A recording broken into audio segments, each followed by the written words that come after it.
Jack, Is he all right? Is he good? Hanka Grabovica, representing the Bosnian American Community Association, will be present to discuss the Seville statute and the proposed amendment to approve it as an operating water fountain. Hanka?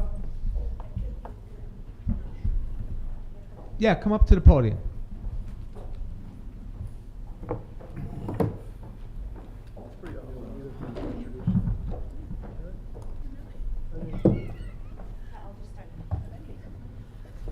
Good evening, everybody. Thank you so much for having us tonight, and thank you for your time. And I'm here with my lead guy. He's engineering for the project, Sebid. Again, my name is, I didn't state my name, Hanka Grabovica. I live at 1511 Roberta Lane. I know. This is my actually first time to do it like this too. But we are here, as you all know, we are about to finish our project. It's unbelievable how fast and everything was happening. To be honest, I just want to say thank you to volunteer people, people in general, community, Utica, really made this all happen. I will not talk much about the project and things that we are here for, but I just want to thank you one more time, and Armin is here to explain why we need this water and why we couldn't do it when we approved the rest of the project. Hi everyone, my name is Armin Bricic, Brikic, however you want to call it. I live in South Utica, and I'm project engineer, manager for the monument project. We were sitting here 4 or 5 months ago, and we got your approval to continue the project after we gathered all the funds and everything that we needed for the original scope, which did not include the water, because at that time, when we got approval, we did not have enough funding nor a contractor who would be able to actually do that, because we had to connect it to the city waters.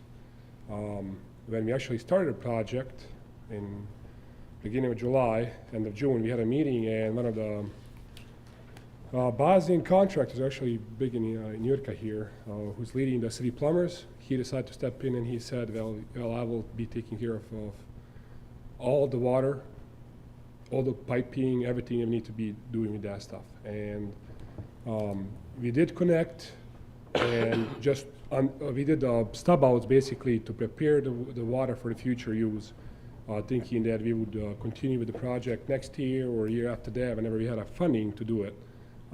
However, as we started building, a lot of interest showed up, and a lot of people started donating money, and it just kept growing. So we got to the point where, like, okay, we can actually come in and ask you guys, so if we can actually get that approval for water to connect it, so we can actually have the fountain that is the monument itself. It's water fountain. And that's, I guess, what we are doing here tonight. The reason why we are asking you now and not next year is because we have completed about 65-70% of the project, and before we poured the last concrete sidewalk around the project, and before we finish everything else, we would like to actually dig out the soil and do this before we had to actually do the major excavation later on because of concrete, which would save us a lot of more money and everything. And another reason why we're here doing this is because we would like to complete everything this year in preparation for, let's say, next year, like when the Boilermaker happens, and it'll be really nice for participants and observants to be able to drink the water there. So that's pretty much what I have to say. If you have any questions, let me know. Yes. Yeah, I have a couple questions for you. So I was very much supported your project, and I still do. Appreciate I just that. have 3 questions. Yes. The first question is, obviously, you just answered one of them. You guys are paying to have the water put in, correct? That's correct. Going forward, who's going to be paying the water bill? You're going to be paying That's correct. the water bill yourself. Yes. Okay, my third question is the dimensions of the statue. Okay. Are you bigger than what you guys came to us with? No, You're not? no. You're 100% sure that's That's- true? that's You're not? correct. Okay, That's correct, so yes. it's not bigger than, Are you talking about taller? yes. No, that's not. It's Is it bigger, wider than the dimensions that you gave us? No. No, okay, fine, best of luck to you. And my last question, the water part of it, it's Yes. gonna be kind of like drinking fountains, correct? That's correct, yes. It's not gonna be, okay, thank you. We're also, in addition to that, we're also building, because the monument itself has two fountains that are not going to be reachable for, like, let's say, ADA compliance. So we did have, and we made a stub outs, we actually made a stub out for ADA compliance that's gonna be off the sidewalk. So as soon as you get to the monument on the left side, there's gonna be like a smaller fountain in the shape of the monument itself. But like I said, we're gonna try to make that ADA compliant so that everybody can access the water.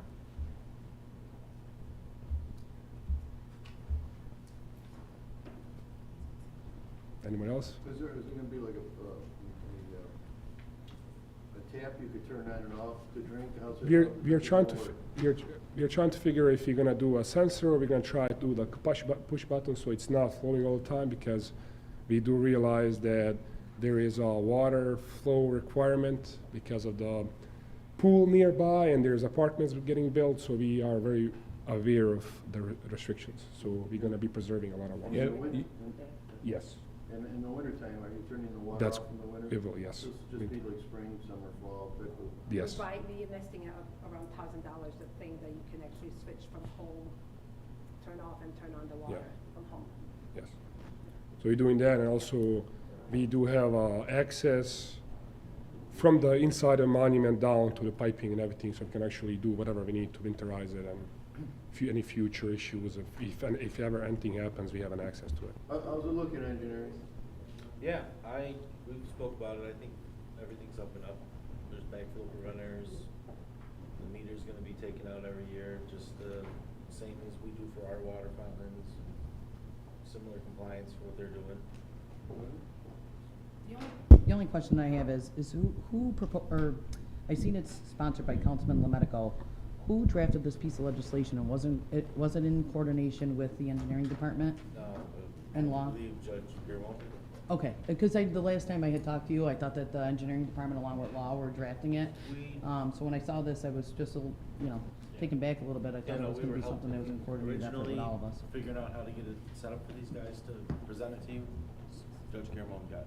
So the way the legislation's written is fine and everything's okay? Yep. Okay, all right, that's it. That's the only question that I had about that. Thank you.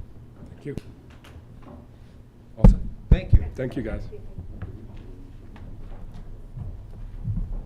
We'll start with proposed ordinance number 1, ordinance amending ordinance number 70 of 2025. Anything?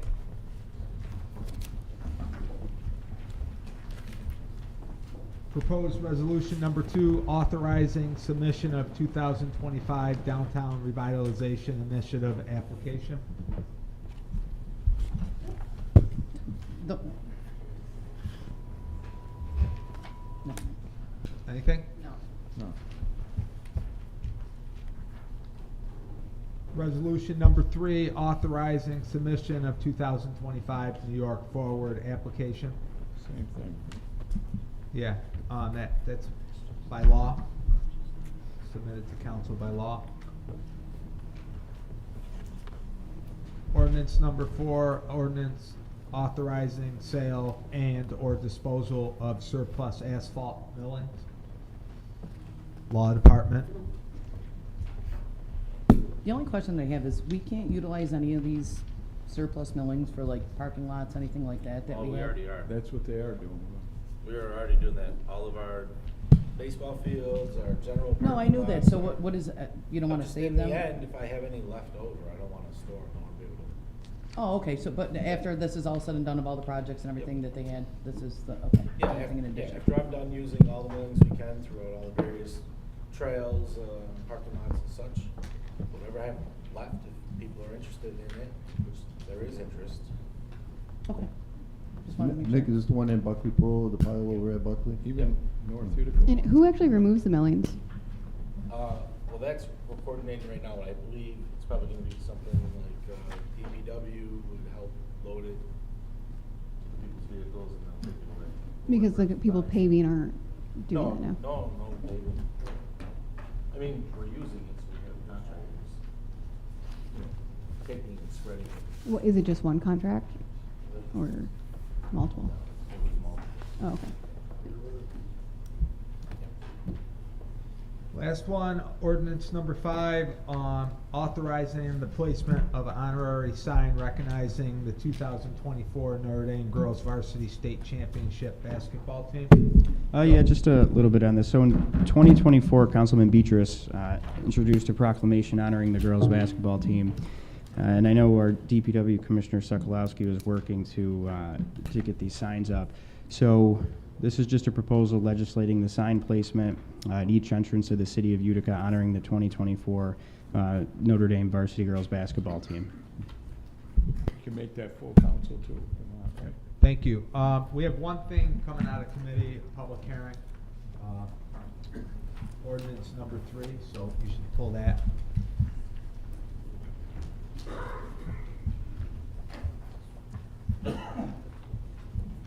Anything else? I see the urban department here. Did you guys want to talk about the DRI grant, or is that what? Chris Lawrence and Laura Cohen are here. Samantha, Councilwoman Ross-Mortez had mentioned at the last meeting, she thought she had some questions about the DRI. Yeah, I mean, I have, the only thing that I received is what you sent me, but, I mean, if they wanna speak about that, that's fine. Everyone's prepared to vote on it tonight? I mean, I didn't think that we were voting on it. I thought it just got introduced to us. When does this need to be submitted by? You have one more meeting. The applications are due November 7th. So that's what I'm saying, there's one more meeting. You guys wanna give a presentation, kind of let us know the ins and outs of what's going on with that? I mean, that's why they're here tonight. No, we're not. It's actually in committee, but I did not know that. Did somebody attach that to the agenda and I missed it? No, you requested it last meeting for them to be here and answer I did, questions. to submit what they sent to me. So, I mean, we had somebody else speak. If they wanna go up and speak, yeah, that's fine, but I don't know what she's trying to get at. I just don't see why we should waste their time again if they're here. I have a question. So now it extends. Yeah, I mean, Give a little background. It's up to you. It's all you. I mean, it's always. I'll hand these out. It's posted everywhere. Introduce yourself, Laura Laura. Cohen. Apparently. Can everybody hear me? Laura Cohen, Department of Urban Economic Development. So we are submitting on behalf of the city 2 applications to New York State Department of State. One is for the Downtown Revitalization Initiative, colloquially known as the DRI, of which the city applied for and received one in 2019, so I think everybody's pretty familiar with that. The award amount is up to $10 million, and the boundary that we're talking about, we're referring to as the West Utica Commercial Corridor / Greater Brewery District, basically. And we actually, Chris is passing out flyers of which you can see a full map of the boundary. So what we are currently doing now is trying to engage the public and solicit feedback on the proposed boundary, potential projects within the boundary, and any other information people want to give us. The New York Forward application is similar, kind of a smaller scale though. There's up to $4.5 million available for like a smaller walkable target area. In that instance, we're targeting the Uptown district, so basically from like Murnane Field to whatever Our Lady of Lourdes is called right now. And we're engaged in the same public outreach, public participation campaign. We will have formal public meetings. I think we just settled on the dates, but I can send those out once we have once we formalize those. The West Utica meeting will be at the brewery. The South Utica meeting will be at the other side. So right now we are in active public participation and engagement components, and we welcome everybody's feedback. I mean, I would kind of like for an update after everything's submitted, because I know even the West Utica proposal has been adjusted to kind of extend into another part of the district. I mean, Yeah. when I asked for this, I thought kind of, more than just the announcement. I kind of wanted to see what projects were submitted and things like that.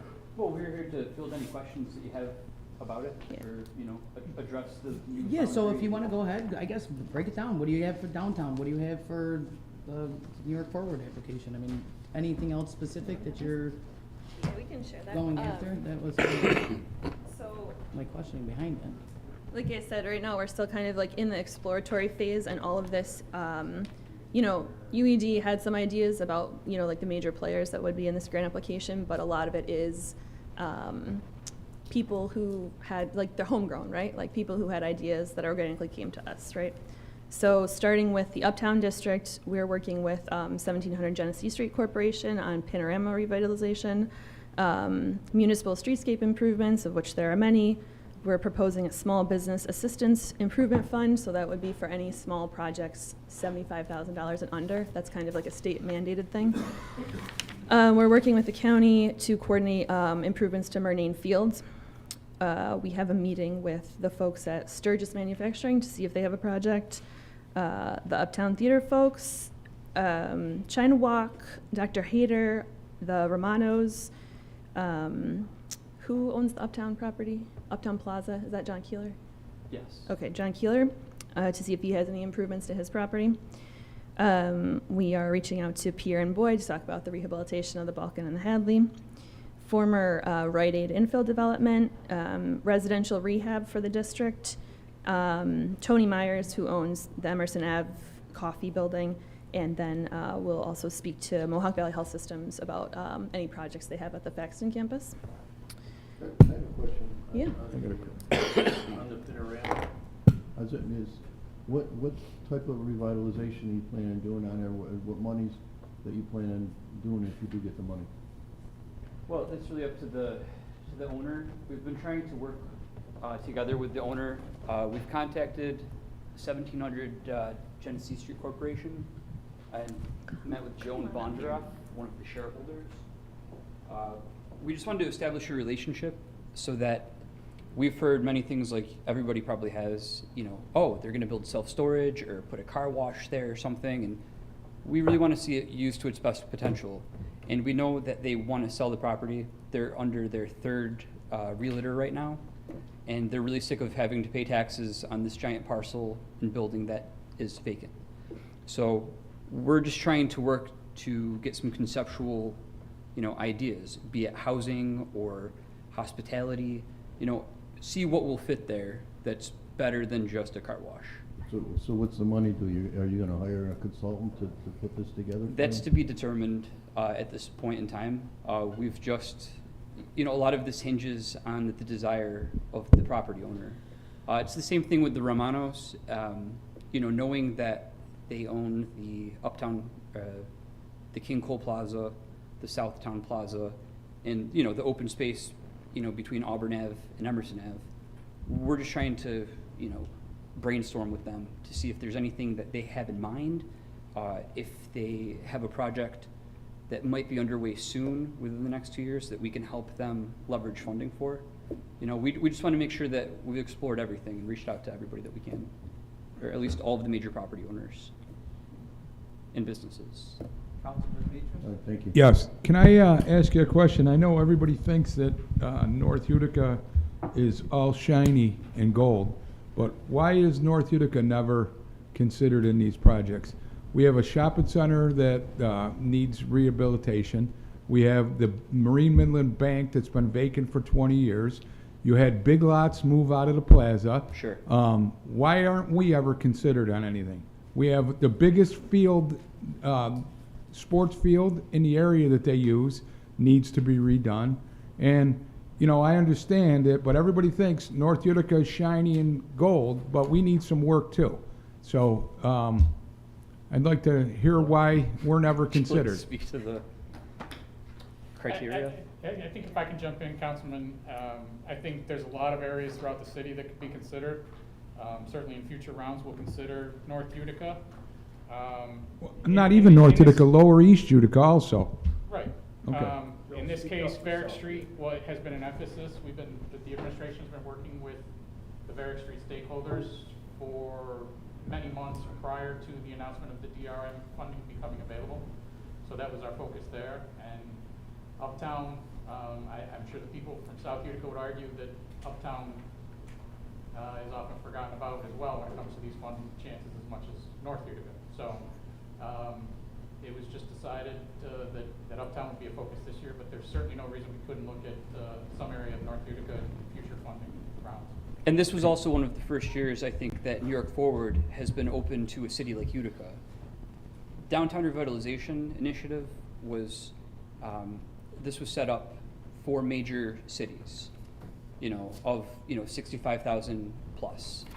New York Forward historically was for someplace that's more rural, maybe just a smaller town, village, but we qualify now because we can, we're considering Uptown to be a, what is it?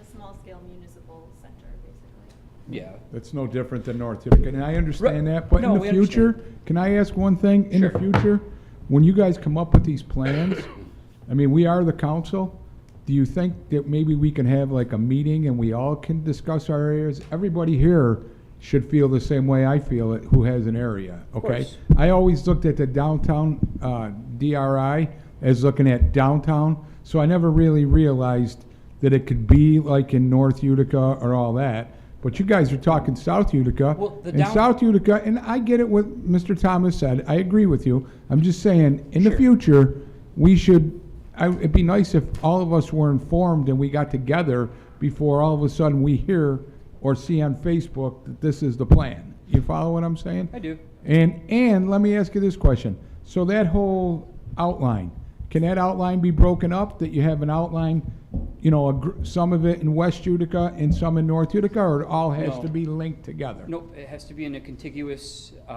commercial center. So in one specific neighborhood, an area. Okay. And Joe, I think, with all due respect to, and I understand your point, but a lot of our revitalization went to the harbor as far as the Sixth Ward District has went. And I think that breaking that up between West Utica, South Utica, I think this expands it a little more as far as what you could do with the actual project.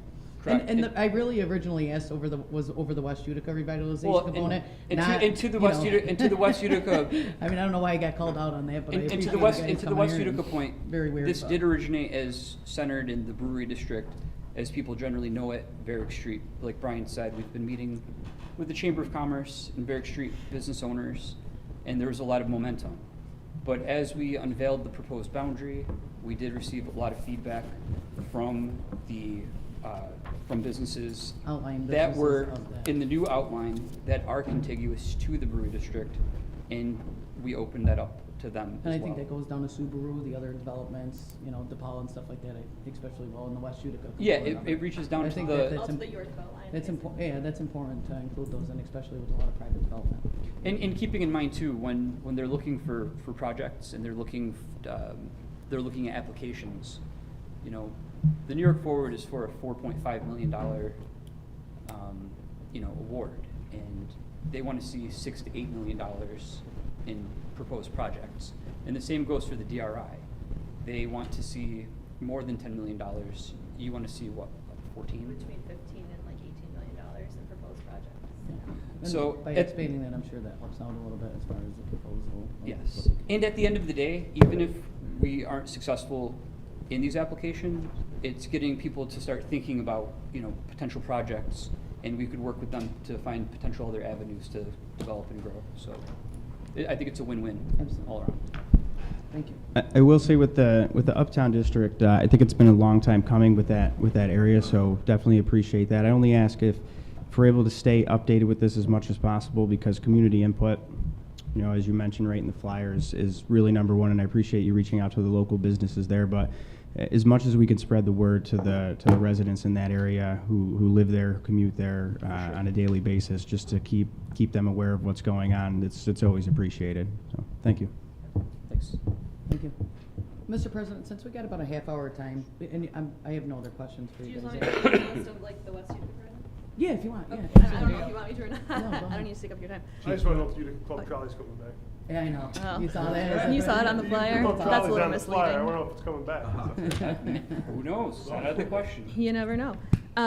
Yeah, just to give you guys a really quick overview of the projects that have come out of the woodwork for West Utica.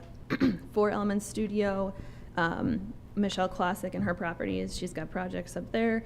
We'll also propose to establish a small business assistance fund.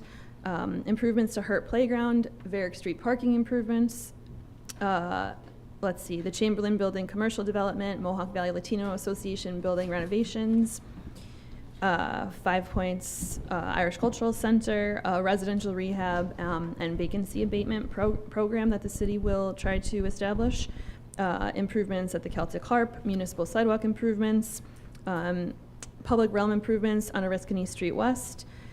There is a project at Globe Mills with Danielle Padula, who runs a nonprofit Backyard Hope.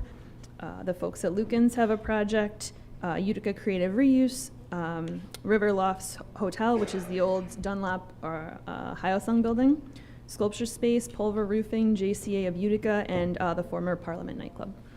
And now these are all private developments also that have already been established in connection with part of that grant, correct? They have. Because I So know it's- a lot of things that you just named, I know that people have already established those, so it's not like we're funding money for them to start an establishment, it just ties into the actual West Utica component of Yeah. that project. Yep. Yeah. And the grant funds have to go to like capital improvements, you know, like equipment purchases, things like that. It can't go to like startup funds or anything Oh, like that, or 100%. programming Okay. really. Yeah, yeah, I appreciate that. Thank you. Yeah. Thank you. Thanks. Mr. President, since we've got a half hour left, I think this memo to the Common Council is very important. If we're here, if you don't mind reading that, we can get in some deliberation with, we have Brian Thomas here, we have the Deputy Chief here, to kind of figure out where a lot of these programs are going and what the clarification was for why these programs haven't either been established, extended, or what the goal is for that.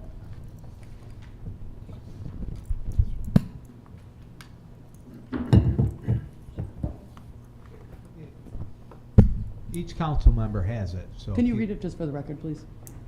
And any further discussion that we can add? Memo Got to about the a half common hour left. council. Recent social media posts have created questions regarding the use of ARPA and other grant funding sources.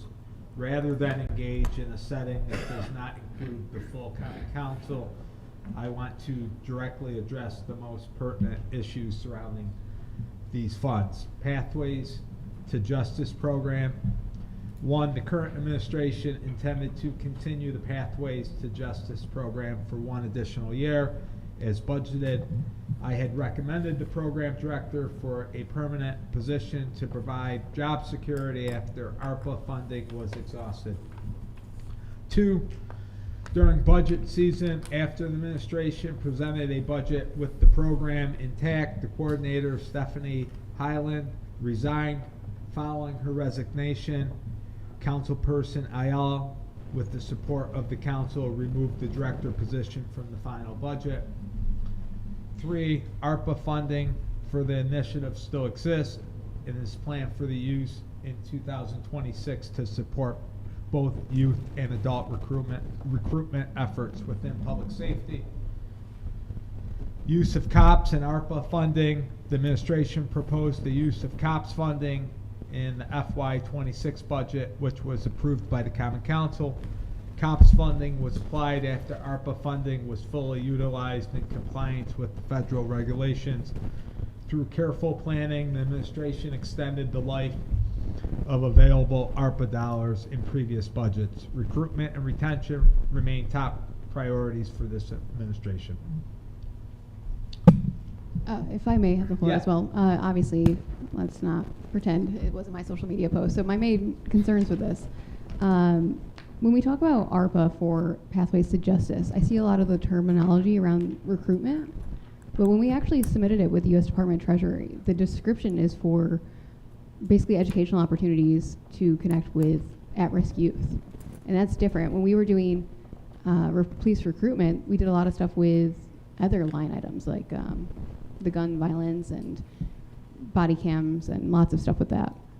So, and then moving on to the GIVE grant, you know, when we received that grant, it stated, here is the explanation: to incorporate into the 2024-2025 fiscal year, the Community-Oriented Policing Services, COPS, hiring program grant awarded. It goes on to say, basically, this grant will be used to support the salaries of the 5 officers previously hired with ARPA funds. The grant will run for a period of 36 months and will begin on January 1st, 2025. this was specifically designed, like designated for those 5 cops that we were trying to keep on with the sunset. And when you read the application, we submitted the application at 170 officers, explaining that we are at risk of losing 5 if we don't have funding to keep these extra on. And that's where this memo just seems like it's, I don't know who wrote the memo actually, but it seems like there's still some discrepancies here of what the money can actually be allocated for and what the intention is of the administration. Thank you. Mr. President, Deputy Chief Noonan, can you hit on a couple of these points and what the Pathways for Justice was and how it was utilized for the police department, with that funding no longer there, and how the use of the COPS grant helped extend that last year or so of the salaries for the police officers? I'm a little unprepared. I wasn't expecting these questions. Well, I but didn't, yeah. we just No, got, no, I just got the memo today, I'll do my so I best. apologize. So, Pathways to Justice, very good program. Stephanie Highland did a great job. I believe that she did resign to pursue other opportunities. Don't know the reasoning behind it, but like I said, she did a very good job when she was there, and it was a good program. Was it a question? This is a memo that we just got, so I'm just trying to clarify a lot of the things that were talked about. The other one was the use of the COPS grant. COPS grant? Extended through the 26th Yeah, fiscal year. if he doesn't mind, I kind of like to ask the budget director more about that, because I'm not sure where the funding was allocated. The funding was appropriated in the budget for the revenue side. I remember when we were doing the table of organization, ENA did pass 2 funded starting salary positions for uniform officers. And I think back in December, it went through the council to try and change the sunset clause or extend it, and I'm not sure what happened to it ever since then. The award letter for the COPS grant is through 2028. The 625, we were using ARPA funding up until last year, so but that's all I really know about it. So there was 5 officers that were funded with ARPA money. The legislation that approved those 5 officers had a sunset clause. The sunset, came into, it wasn't through, it was through attrition, not through layoffs. So 5 officers retired. As far as I know, that COPS grant only funds a portion of salaries. 75% of one salary. But again, that's the extent of my knowledge. I don't know if that COPS grant money has been utilized or is planned to be utilized. So, can I ask a question, or you still got the floor? No, yeah. who Yeah, wants to? absolutely. Where do we come up with that there's $350,000 of ARPA money left? Is that correct? It's $300,000 in the munis line for Pathways to Justice. Correct. There's $300,000 that was allocated towards Pathways of Justice. When Stephanie Highland resigned to take another position, that program basically stopped. So I'm working with the mayor to reallocate that, but keeping it with a primary purpose of recruitment for public safety. Is there a time limit that has to be done by, or you lose it? Yes, all ARPA funds across the country have to be spent, fully expended by December 31st, 2026. And we have a plan to do that, correct? Yes. Okay. And if I may just add, a lot of people, I just feel like it's a missing piece of the conversation. And people say that Stephanie Highland resigned, but when the mayor took office, she was offered a job in payroll. And that's like the permanent position I think that they're referring to here. But it was basically kind of suggested that it just doesn't sound like the mayor had an actual plan to roll out Pathways to Justice. In your mind. No, well, when you give the director of Pathways to Justice a job in payroll instead, that contradicts actually what her duties were of fulfilling Pathways. And then it took about a month later when she finally resigned because she thought, well, I don't know what my job security is. Well, you knew what she loves the She program. resigned because you actually put her position to eliminate. You presented that to eliminate her position. We through ARPA funds, eliminated because you it wanted to save the city once money. she Did you resigned. present that proposal? So she's already gone. Did you present that proposal? Yes, because the mayor How had did you no even know she was indication. leaving? I don't She think anybody knew. She told people. Like Told that's, you. I mean, when she, So, I mean, it's not like that position got eliminated through the mayor because he didn't want to coordinate that. all right. She resigned and then you No, no. proposed to eliminate her So, position. order of I mean, events, that needs to be the director of clarified. this program offered a job in payroll. Nothing is even discussed by that for about a month. She finds job security elsewhere. There is no filling and any direction of what So the Pathways mayor to was Justice gonna would keep her do. position? We don't know. It sounds like if you go in payroll, don't that know. job doesn't I mean, it exist. did get It eliminated. doesn't She matter, as proposed long as it. So, I Pathways mean, to she Justice, could've- if she there's a could've plan kept that for it, that's position. all I care about. I just don't want us to lose a penny of this. Whatever Pathways to Justice is moving forward, that's what I want to hear a plan on. And that was where I stood on it. But I think this clarifies, at least a little bit of that. Any other council members? Well, are we gonna hear a plan on what we're gonna do? I think you just said it. I don't know if he wasn't a plan, so he's working on it. Yeah, we're Well, working on it. to get a When's the recruitment, plan gonna- that wasn't her original position, what the intention was. Going forward at some point. He's being honest. That's a long road. Yeah, and that was the big thing of last year. We had to allocate it all by December 31st. And it didn't matter if we changed it to a different program, that would have been fine, but we decided to keep it in that pool of funding. And the last question that I have, if we didn't stop. If I could just, to address Councilman Beatrice's comment, the mayor is absolutely committed to not sending back a dollar of ARPA money to And we still have the Washington. time. And can I- Mr. can I ask- Thomas, can I ask Mr. one- Thomas, I just want to specify my comment. I've been hearing, and I believe in the administration, and I believe we're not going to lose the money. And any time I've been here in 6 years, I've stated that about, well, the last 4 years in ARPA. The only reason I'm stating this is because for the last 2 years with ARPA, I kept hearing from certain people that we don't have the money spent, we're going to lose the money, and that hasn't been the truth. So I'm trusting in you to do, and the mayor, to do what you guys said you've done, the way you've done for the last 2 years. But we keep hearing that there's ARPA money left, this and that. So that's my only reason that I even said anything. The 62 million that was allocated to the city of Utica, there's a little under 4 million, I believe, left to spend in the next 14 months. Right. All of it's been allocated. Right. A lot of that's tied up with the YWCA on Cornelia Street. That project just recently started. Okay. So that's, I believe that was close to $2 million alone.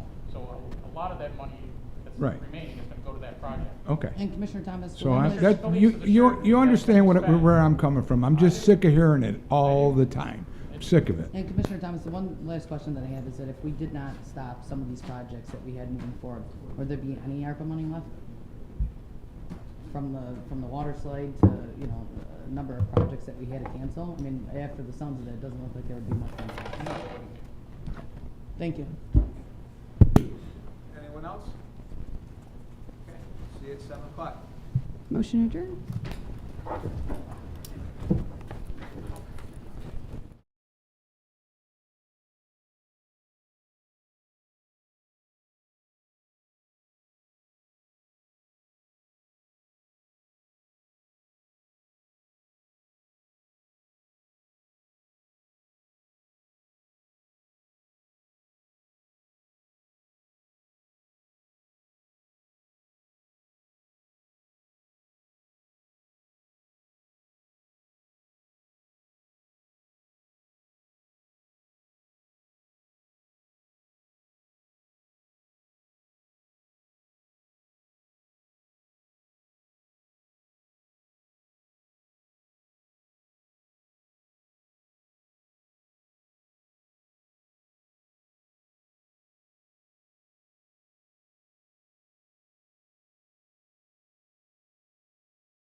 Come to order. The city clerk will call the roll.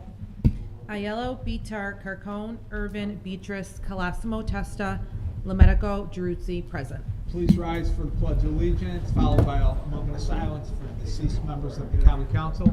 I pledge allegiance to the flag of the United States of America, to the republic for which it stands, one nation, under God, indivisible, with liberty and justice for all.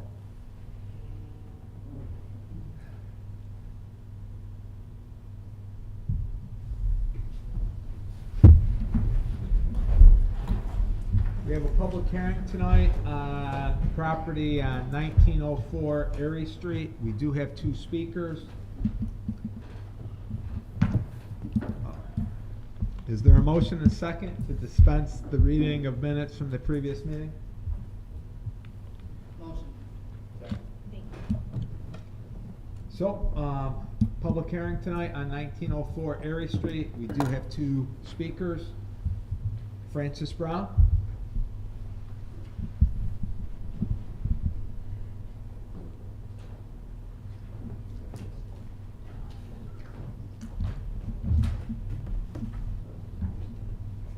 Hello, my name is Francis Brown.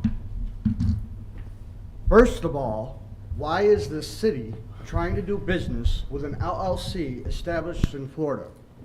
Don't we have enough out-of-state LLCs and landlords that do not maintain the properties?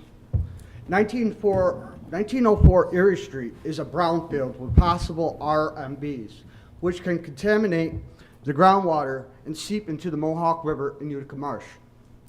Does Utica really need another automotive sale and service facility? There are two on Erie Street by Jason Street that need to clean up their properties, including oil spills. One also on Oriskany Boulevard, West End Auto, is a mess and an eyesore. How about fixing up what we had before building new? Another garage across the street from 1904 Erie Street has vehicles that have been sitting there for years. Why is the purchase price only $400,000 when the city of Utica has the full market value at $675,000? At one point, it was worth $1 million. I did say that it's a brownfield. Good news, according to the DEC website, 1904 Erie Street, with the potential environmental justice area and disadvantaged communities, if Utica had a grant writer, we could get access to them funds. What Utica needs in that area is more affordable housing. Didn't people first say that it would be cheaper to start from the ground up? In order to rezone residential, you would need a good cleanup. The state has grant money for that earmarked already, just need to access it. The state also has grant money for brownfield training. Back in 2010, the Workforce Investment Board of Herkimer, Madison, and United County, the funds were aimed at training our older youths and ex-offenders living within the city of Utica. I was living on Andes Ave when the old mills came down. I even know where to find some of the old bricks. I would like to see something that would benefit the whole city, not just the mayor's agenda. I personally think the mayor should not be the chairman of the urban renewal. If I am reading the code correctly, he may enter into a contract of the employee with the director. That means he can approve his own contract. Katie Aiello, you may have another lawsuit. Thank you. That's all I have to say on this subject. Thank you, Francis. Daniel Correa.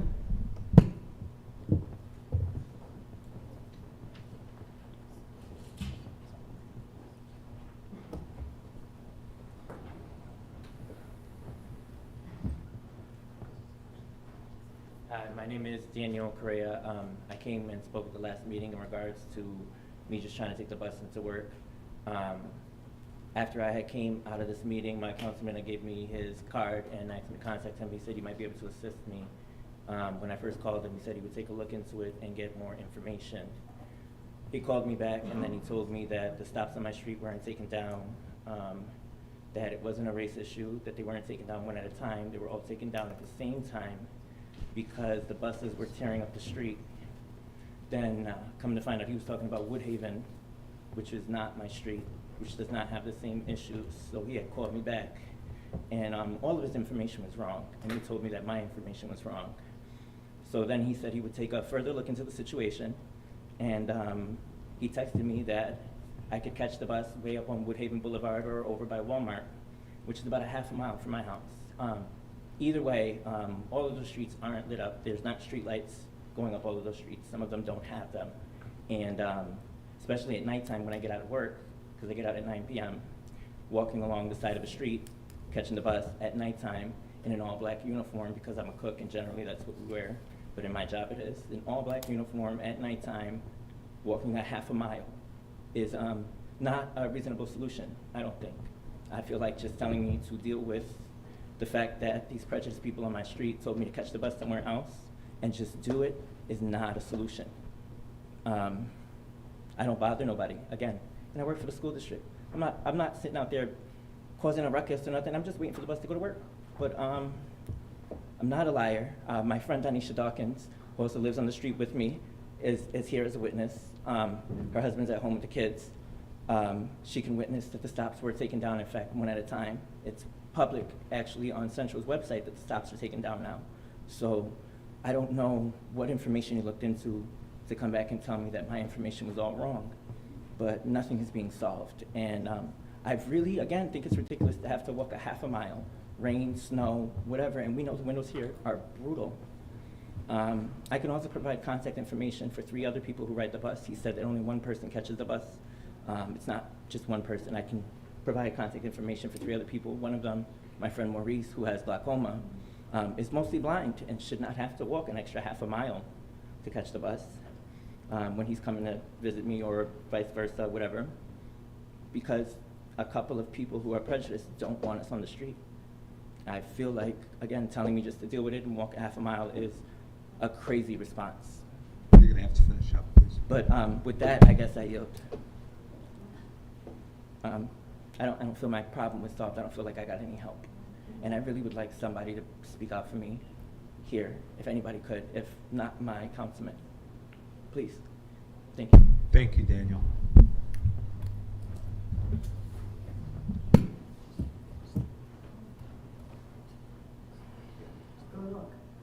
That started the public comment period, so we're going to start with Ron Vincent. Public hearing is closed.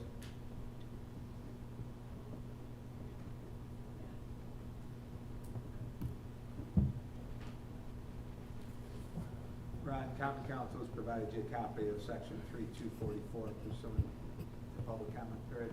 Law, agreement? Yes, I am. My name is Ron Vincent.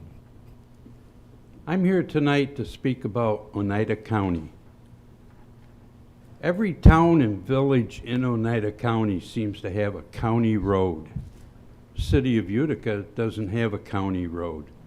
Well, I'd like to present this idea to the Common Council. I did so 3 weeks ago when there were 5 candidates running at the North Utica meeting. Hope you remember. Utica should have a county road, something that the county takes care of and maintains. And I got a suggestion for it. It's called Leland Ave. There are so much traffic on Leland Ave that the road gets torn up. There's 3 bridges and a railroad track on that road. You got the Thruway Bridge, you got the Canal Bridge, you got the Mohawk River Bridge, and you got a railroad track. And on that road goes a lot of heavy-duty trucks full of loads, and it's tearing the road apart. There's no reason why the Utica City taxpayers should have to pay to repave that street. That should be a county road. At the end of the road is the Oneida-Herkimer County waste. All garbage trucks throughout Oneida County and Herkimer County go down there to drop off their solid waste. Then they're loaded onto these big tractor trailers that come up that road to get onto 49 to take it out to dump it. They should maintain the road, they should repave it, and I don't mean just a top coating. It needs a good paving that'll withstand the weight of these trucks. This should not be done with the city of Utica taxpayers' dollars. Let Oneida County do something for the city of Utica. We need it bad. I don't know what the legalities of it are, but if they can have county roads in every town and village all over the place, why can't they take care of one road that they use probably more than anybody else in this city? I hope that maybe I can get some support from the Common Council. Think about it. Thank you. Thank you, Ron. Our next speaker, Francis Brown.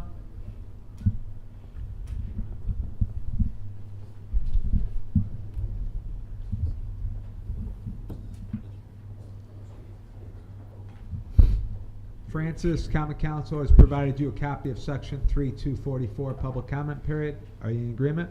Yes, sir. Thank you, Francis. Jimmy Diaz of Havana Cigars has served me with a false letter of trespass notice. Due to there being no code of Oneida County, he forged a document and filed it with the Sheriff's Department and Utica Police Department. This is not just forgery. This is offering a false instrument for filing in the second degree. Penal Law 175.30, a Class A misdemeanor.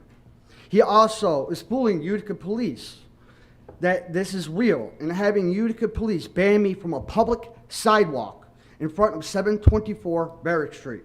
Therefore, another misdemeanor of obstructing just government administration in the second degree. Jimmy Diaz is the same person that spray painted a yellow curb gray for his parking. He disrespected the Common Council's powers when he did it. I am calling on the Utica Police to arrest Jimmy Diaz for these and other crimes he has and is continuing to commit. Jimmy Diaz does not want me walking on that in front of the shop because I am catching him doing illegal activities like open container, no liquor license, to have alcohol on the business property, another crime. He also does not want me exercising my First Amendment rights. I have several recordings of his illegal activities. Utica Police are well aware, yet they refuse to do anything about it. Instead, they want to come at the person without wealth. I may not have money, but I have knowledge, which is far more valuable. Reverend Ivan Cortez, Deborah Ismail, and Antonio Franco are against conspiring to make me uncomfortable in my dwelling. Even though he won the eviction, now leaving empty alcohol containers next to my cold air return in the hallway to make my apartment smell like stale alcohol. As a recovering alcoholic, this is more than a nuisance.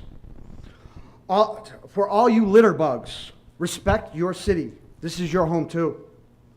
I have been noticing a lot of people putting their leaves in the street, to the curb. Let's not clog them sewers. Prevent rising water and taxes. Halloween, trick or treat. That is on you, City Hall. For on that day, I must join the on-house if my appeal does not go through. So be wary this Halloween, for if I do join the on-house, my voice will get louder. As you are enjoying your Halloween in your nice costumes and eating candy, remember there are many people out there that cannot afford regular clothes and nutritional food in their mouths.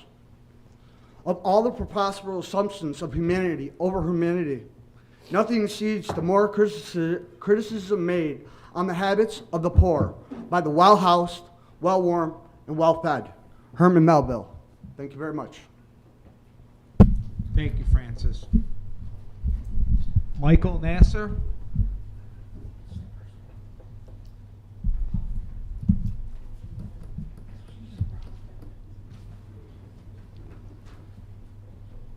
Michael, the Common Council has provided you a copy of Section 3244, Public Comment Period.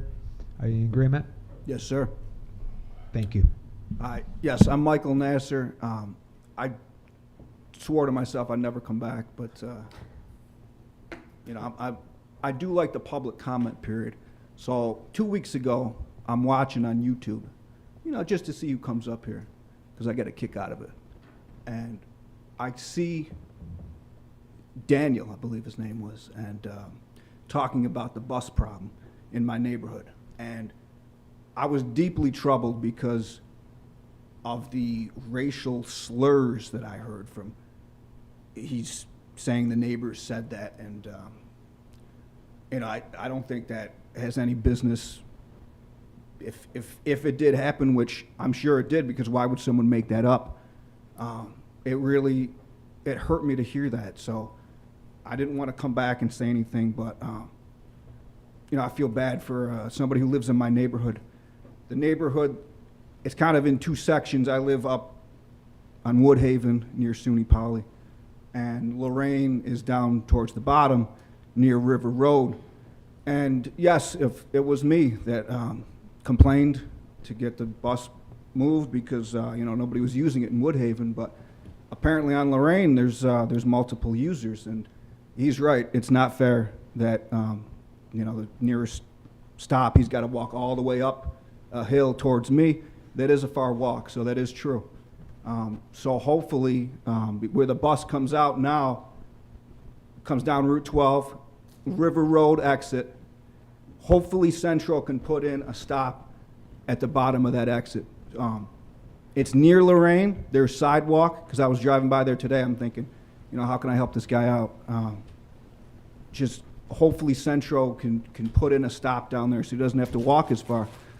Because, you know, when I heard that a couple weeks ago, I just felt like I had to say something. I mean, I don't want to come back and keep talking on this issue has been beaten like a dead horse.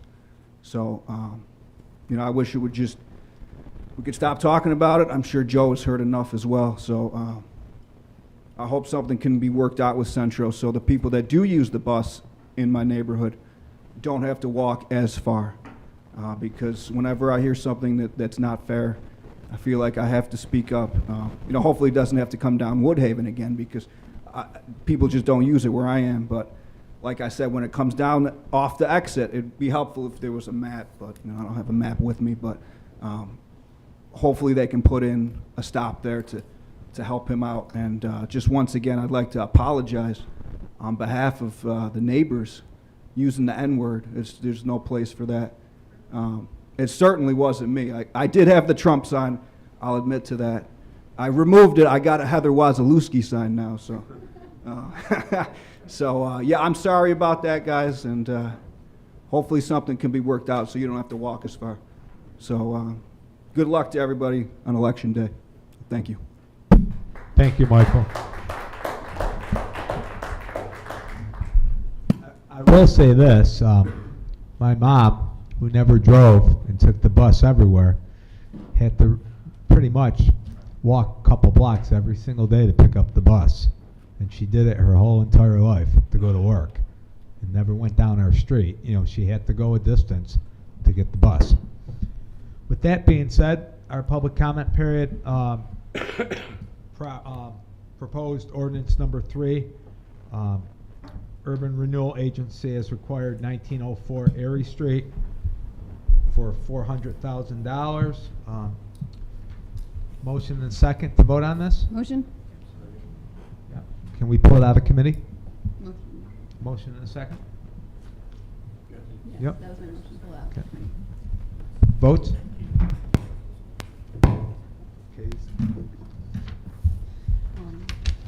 7 yeas adopted.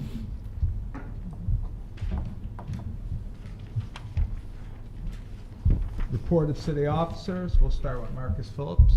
Codes?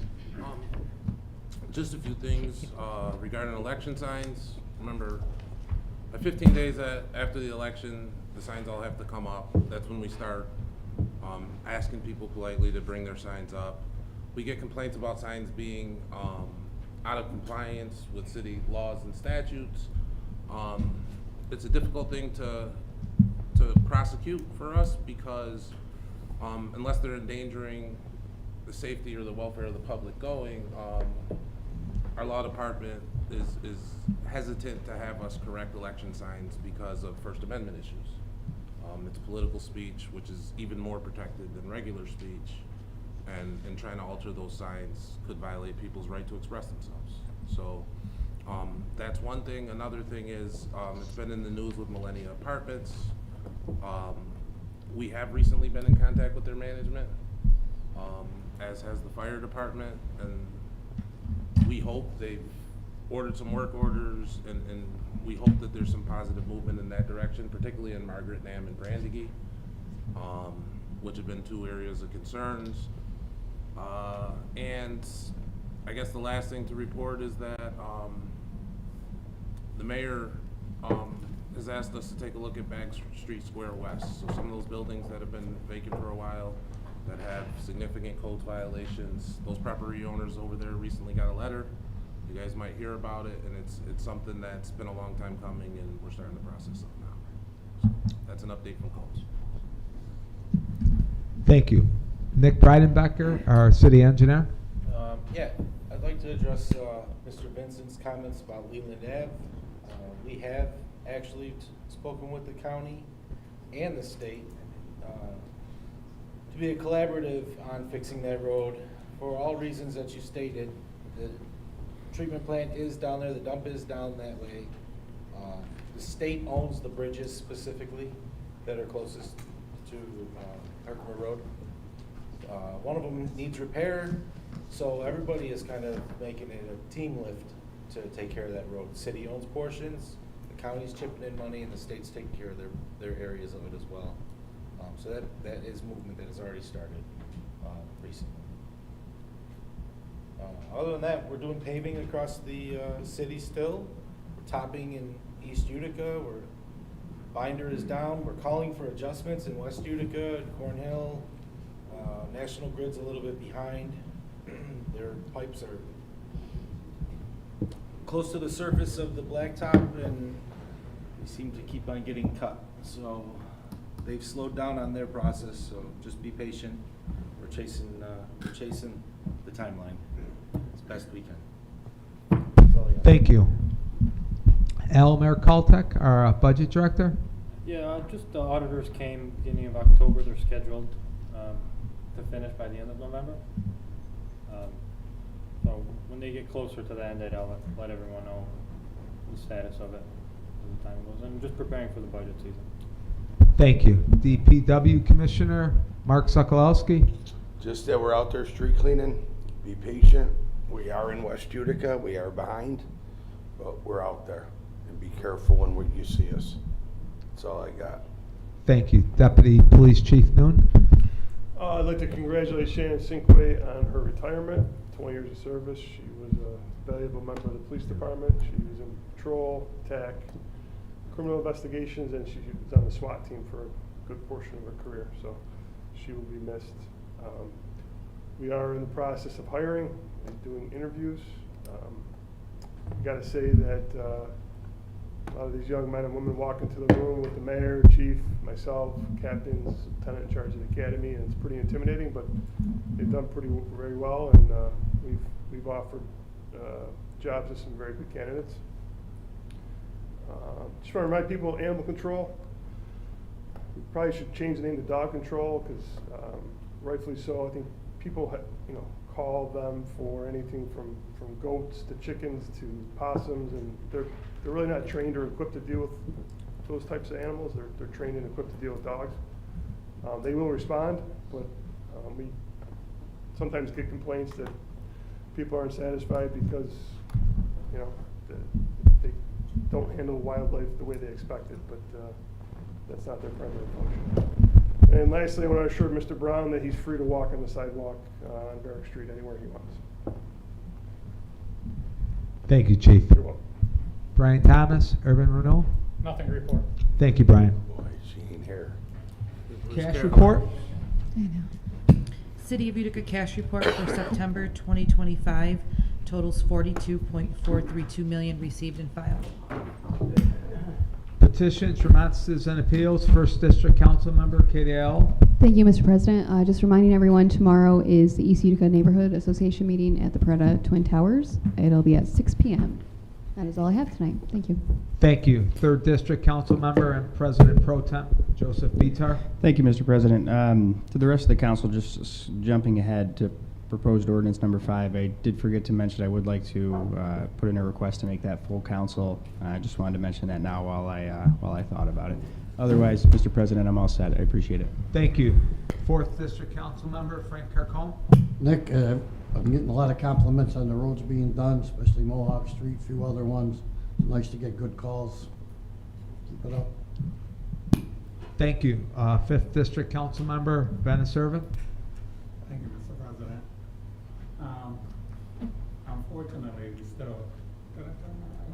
Unfortunately, we still have a lot of youth and people running around with guns. But we do have a lot of different organizations and groups that are working toward gun violence prevention, including Utica Police Department. But it's an ongoing thing where youth are getting their hands on guns in the city, and there seems to be no end to it. But just to make sure everybody knows, we do have organizations and groups and people that are meeting with a lot of the youth. Unfortunately, we lost 2 young men in a traffic stop last night that were coming to our program at Working Solutions. Guns were found in the car, so, it's an ongoing thing. You try as hard as you can, but we're a city that is no different than any other city, and you can't blame it on the police department. It's just kids have guns, and we're working toward it in the city of Utica, and all of the organizations are trying as hard as they can to get the guns out of the youth and people's hands at this time. Thank you. Thank you, Council Member. Sixth District Council Member Joseph Beatrice. Thanks, Mr. President. So I'd just like to address a couple items about from the public comment tonight about the buses. So first thing, I talked to the gentleman last week. I gave him my card. Once he called me, everything he said is totally correct. I got with Mr. Gentile. We called Central. You can't have a bus go down one street and not the other street. They showed you the detail, the knowledge. I wish Mike was here, Mr. Gentile, to show it. They show that in that neighborhood, basically 1 to 3 people use that bus stop. They have it set up for the top of the street, and I get it, it might be a little bit far from him, and they have it, we can work, and I can assure that I will call again, but they, as much as Mr. Nasser wants to say that he called and made a big thing about it, they were changing that route regardless because it can't make time, and there's nobody using the route.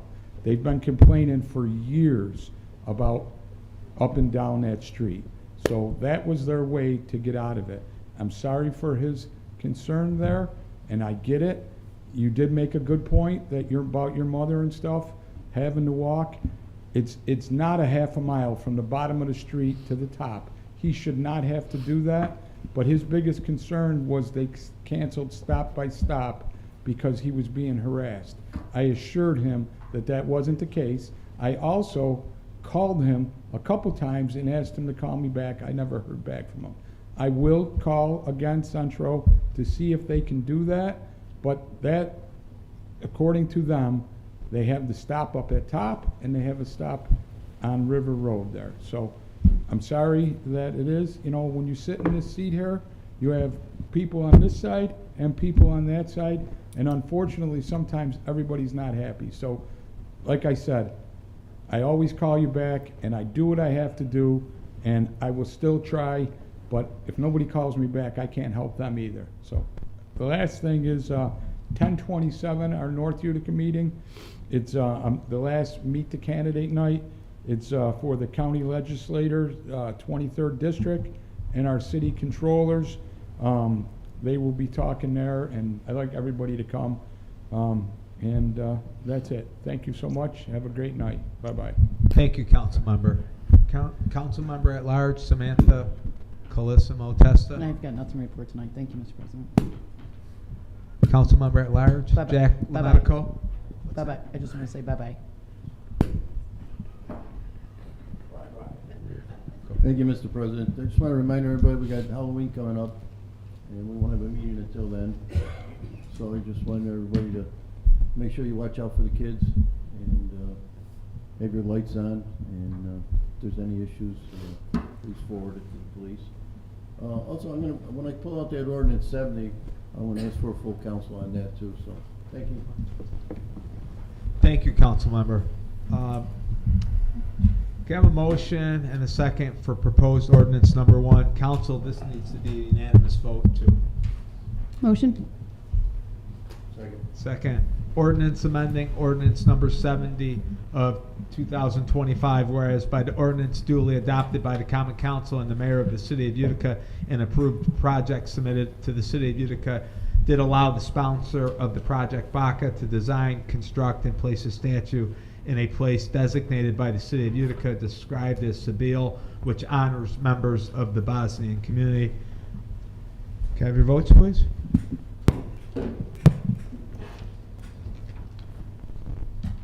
Seven yeas adopted.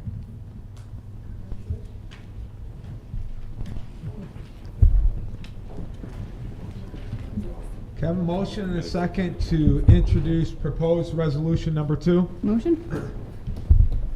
Thank you. Thank you.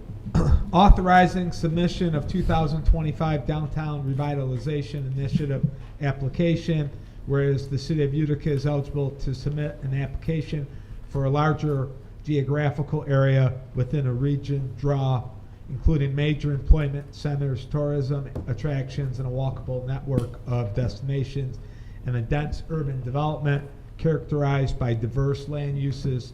As such, the City of Utica is proposing to apply for funding to assist West Utica in the Greater Brewery District. Votes, please.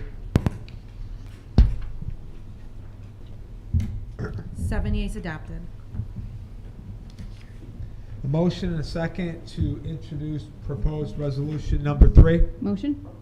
Thank you. Whereas the City of Utica is eligible to submit an application for smaller geographical area with concentrated activity node that provides important services to the local community neighborhood. These areas feature a distinct sense of place due to the presence of rich cultural, historic, natural, and are compact and walkable. As such, of the City of Utica is proposing to submit an application for funding to assist the Uptown District in South Utica. Votes, please. 7 yeas adopted. A motion and a second to introduce proposed ordinance number 4. Once again, council, we need a unanimous vote. Motion? Yep. Ordinance authorizing sale and/or disposal of surplus asphalt millings. Votes, please. 7 yeas adopted. Motion and second for proposed ordinance number 5. Motion? Once again, we need unanimous votes on this. Ordinance authorizing the placement of honorary signs recognizing the 2024 Notre Dame Girls Varsity State Championship basketball team, whereas the 2024 Notre Dame Varsity Girls were crowned New York State Class B champions. On June 5th, 2024, the City of Utica Common Council honored the state championship team with a proclamation highlighting their remarkable season. Whereas in the intent of the City of Utica Common Council to further honor the championship team, be it ordained the City of Utica Common Council hereby authorizes, pursuant to applicable law, the placement of honorary signs to read, Home of the Notre Dame Jugglers 2024 New York State PHSAA Girls Class B State and Federation Basketball Champions. Be it further ordained, this ordinance shall take effect immediately upon passage and filing with the city clerk. Votes, please. Mr. President, can I make a motion to waive the Thursday rule on this one? Second.